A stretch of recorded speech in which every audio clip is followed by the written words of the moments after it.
So yun mga bossing, makalipas nga pala yung halos isa't kalahating linggo na pag-aantay natin dito sa mga parts na ikakabit natin dito sa Raider FI dito sa pinagpapawder coat natin sa ED Custom Powder Coating and Sandblasting. Bale, ito na nga pala yung naging final na itsura nito. Kung mapapansin nyo dati, ayan, dinala nga pala natin dito yung mga crankcase cover. Ayan, yung magkabilaan, ito na yung naging kulay niya. Dati halos parang kulay gold din siya, pero ngayon, ayan, mas na-enhance nila yung kulay. Napakaganda, suwabing-suwabe.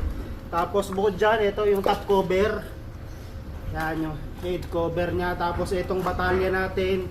Ayan, dati nga pala kulay black to, pero ang ginawa natin dito ay ginawa na natin siyang silver para mas malinis tignan dahil siguradong babagay ito sa kaha.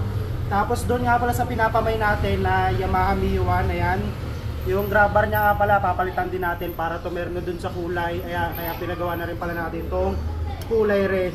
So ayun mga bossing, sa mga nagtatanong dyan kung saan tayo nagpapapowder coat, ito napakadali lang puntahan.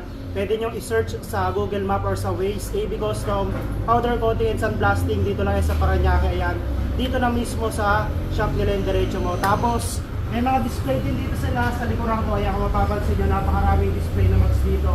Sample na kulay pa lang ito, marami pa silang kulay dito, alam ko eh. Pero para makita nyo kung ano yung magiging kulay ng mags nyo sakali magpapapowder coat kayo dito, ayan, pwede na kayong pumili ng mga kulay. So ayun nga, dahil nakuha na natin itong batalya, abangan nyo bukas. Itutuloy na natin yung pagbubuo dito kay Project Raider 150 FI natin. Kung gusto nyo makita yung magiging itsura nito, abangan nyo yung video. Right?